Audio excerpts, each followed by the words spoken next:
Syllabus ഉണ്ടോ? ഉള്ളതായിട്ട് അറിയോ? സിലബസ് ഉള്ളതായിട്ട് അറിയോ? നമ്മളതിനെ കേട്ടിട്ടില്ല. പക്ഷെ ഇതിനൊരു സിസ്റ്റം ഉണ്ട് അല്ലെ? എന്താണ് ആൻസറിന്റെ സിസ്റ്റം? എന്താ സിസ്റ്റം? 6 ബേസിക്സ് ഉണ്ട്, 8 കോൺസെപ്റ്റ്സ് ഉണ്ട്, 7 പാറ്റേൺസ് ഉണ്ട്. ഒരു സിസ്റ്റം ഉണ്ട്. ആ സിസ്റ്റമാറ്റിക് ആയിട്ട് പ്രവർത്തിക്കുമ്പോഴാണ് എന്ത് വരിക? സക്സസ് വരിക. ശരിയല്ലേ? അപ്പൊ സിസ്റ്റമാറ്റിക് ആയിട്ട് പ്രവർത്തിക്കാൻ എത്ര പേര് റെഡിയാ? ഇവിടെ വരുന്ന എല്ലാവരും റെഡിയാണെന്ന് വിചാരിച്ചുകൊണ്ട് ഞാൻ മുന്നോട്ട് പോകും അല്ലേ? നമുക്ക് നോക്കാം. കാരണം ഇന്ന് റിസപ്ഷൻ ട്രെയിനിങ്ങിന്റെ 1ാമത്തെ ദിവസം ആയതുള്ളൂ. ജസ്റ്റ് നമ്മൾ വാട്ട് ഈസ് ആർസി മാത്രമേ കേട്ടിട്ടുള്ളൂ. ഇനി നമ്മൾ കേൾക്കാൻ പോകുന്നതാണ് ഈ 5 വർഷം കൊണ്ട് എങ്ങനെ സക്സസ് ആവാമെന്ന്. അതുകൊണ്ടാണ് പറഞ്ഞത് 3 വർഷം കൊണ്ട് വന്നെന്ന് ഓർത്തിട്ട് നമ്മൾ സന്തോഷിക്കണം. അങ്ങനെയുള്ളവർക്കാണ് ലഡു പൊട്ടുന്നത് അല്ലേ? അവരുടെ ഫ്രണ്ട്ഷിപ്പ് സാറ് പറഞ്ഞു ഇനി 5 വർഷം കൊണ്ട് സക്സസ് ആവും, 3 വർഷമായി, ഇനി 2 വർഷം കൊണ്ട് സംഗതി ഒക്കെ ഇല്ല. ആ രീതി എങ്ങനെ വർക്ക് ചെയ്താലാണ് ആവുന്നതെന്നാണ് നമ്മൾ നോക്കുന്നത് അല്ലേ? എങ്ങനെയാണ് പാൻസാലിയ പെന്താലിസ് നോക്കൂ. എങ്ങനെയാണ് ആദ്യത്തെ വർഷം നമുക്ക് കൂടുതൽ കിട്ടുന്നത് റിജക്ഷൻസ് ആണ്. നമ്മൾ ആവശ്യത്തിലോട്ട് വരുന്നു, നമ്മൾ കുറച്ച് പേരോട് പറഞ്ഞു 5-6 ആളുകൾ വളരെ പെട്ടെന്ന് ജോയിൻ ചെയ്യും, അതോടുകൂടി അവിടെ നിൽക്കും. എന്തുകൊണ്ടായിരിക്കും റിജക്ഷൻ കൂടുതൽ കിട്ടുന്നത്? പല ആളുകളും പറഞ്ഞു കേട്ടിട്ടുണ്ട്, സാറേ ഞാൻ പറഞ്ഞിട്ട് ആരും കേൾക്കുന്നില്ല എന്നിട്ടല്ല, അനുസരിക്കുന്നില്ല എന്നിട്ടാ. ശരിയല്ലേ? അല്ലെ? നമ്മൾ പറഞ്ഞിട്ട് അനുസരിക്കുന്നില്ല. എന്തുകൊണ്ടായിരിക്കും? ഇത് പറയാൻ നമുക്ക് അറിയാത്തത് കൊണ്ടാ. ആ വ്യക്തിക്ക് നമ്മളൊരാളോട് സംസാരിക്കുമ്പോൾ അവർക്ക് മനസ്സിലാവുന്ന രീതിയിൽ പറഞ്ഞു കൊടുക്കാൻ നമ്മൾക്ക് അറിയില്ലാത്തത് കൊണ്ടാണ് എന്ത് വരുന്നത്?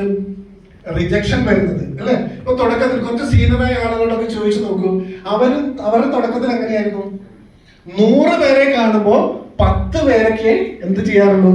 ആർസിമില് അസോസിയേറ്റ് ചെയ്തിരുന്നുള്ളൂ. പക്ഷെ ഇപ്പോഴോ 100 പേരോട് പറഞ്ഞാൽ എത്ര പേര് വരും? 90 പേരെങ്കിലും മിനിമം അവര് അസോസിയേറ്റ് ചെയ്യും. കാരണം എന്താ?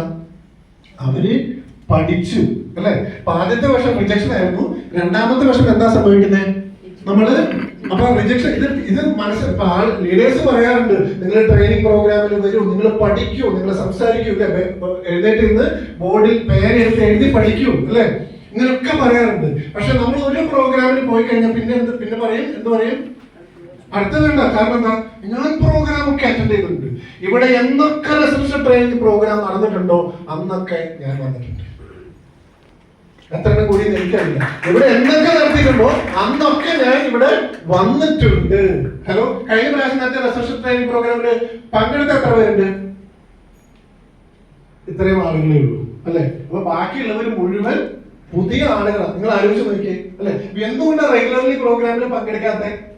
ഒരു സ്കൂളിൽ പോകുന്ന ഒരു കുട്ടി ഒരു ദിവസം പോലും ഇന്ന് രാവിലെ മോളെ വിളിച്ചപ്പോൾ ഡാഡി ഇന്ന് ഞാൻ ലീവ് എടുത്തോണ്ട്. ഞാൻ പറഞ്ഞു പറ്റില്ല, പോകണം. കാരണം തൃശ്ശൂർ ജില്ലയ്ക്ക് അവധിയില്ല, എറണാകുളം ജില്ലയ്ക്ക് അവധിയില്ല. നമ്മൾ പോയേ പറ്റുള്ളൂ അല്ലെ? അപ്പൊ നമ്മള് എന്താ തള്ളി വിടുകയാണ് അവരെ അല്ലെ? ആർസിമിന്റെ മീറ്റിംഗ് വരുമ്പോഴോ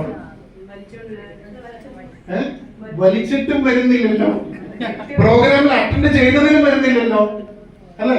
ഒരു പ്രാവശ്യം വന്നു ക്ലാസ് ഒക്കെ ഇട്ട് മോട്ടിവേറ്റഡ് ആയി നമ്മൾ തിരിച്ചു പോയിട്ടും പിന്നത്തെ അടുത്ത പ്രോഗ്രാമിന് വരാത്തെ.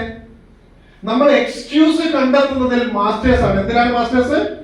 എക്സ്ക്യൂസ് കണ്ടെത്തുന്നതിൽ. ശരിയല്ലേ? അതായത് ഒരു പ്രോഗ്രാമിൽ പോകാതിരിക്കാൻ കാരണങ്ങൾ കണ്ടെത്താൻ നമ്മൾ മാസ്റ്റേഴ്സ് ആണ്. ഹലോ, എന്തിനോ മാസ്റ്റർ എടുക്കുന്ന കാര്യമൊക്കെ ഉണ്ടല്ലോ. മാസ്റ്റേഴ്സ് ആയിട്ടുള്ള ആരെങ്കിലും ഉണ്ടോ?